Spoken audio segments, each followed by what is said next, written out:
We now know, and there is evidence to demonstrate, and we have listened to the British Prime Minister saying what he says and saying the kind of support that they are going to give it. We have seen the other European powers. Of course, the Romanians have stood out in rejecting what was happening, and they have said, we are supporting this administration.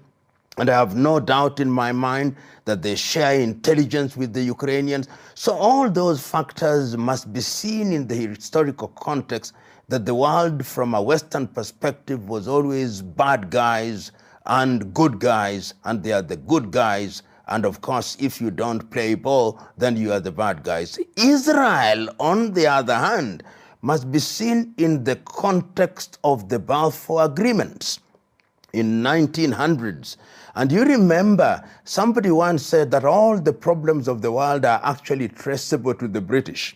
When in 1948, the Israeli state as we know it was created, it would have been easier at that time to actually create two states, a Jewish state and a Palestinian state. But the decision was made that they were to create this Jewish state, and we know what happened with the Nakba. And after that, we know the activities that took place leading up to the Oslo Accords, where it was agreed that there would be a two-state solution. The two-state solution is no longer on the table. And Israel has been marketed and depicted as the bastion of democracy in what is otherwise an ocean of feudal monarchies and dictatorships. And therefore Europe, or rather Israel, is seen as this beloved country. And the Israelis themselves have not hesitated to go back to history and to go back to the Torah and say that we are chosen of God. And because we are chosen of God, we are different, we are unique. And because we are unique, we must be treated differently.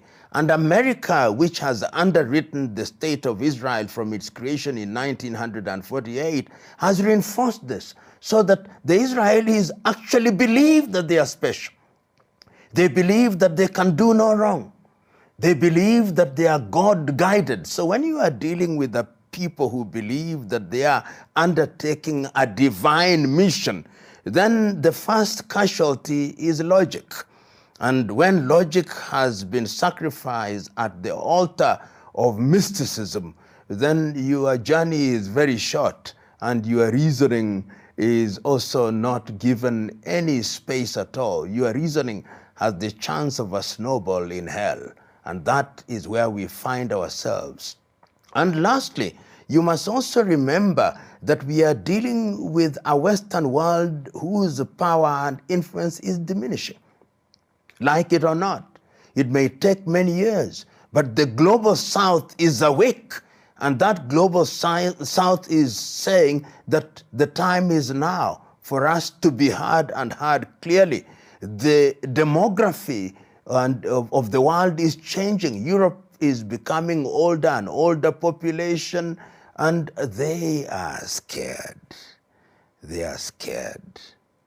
That is from a Western perspective. If you ask many Africans, many in the African continent, they are casting their lot with Vladimir Putin.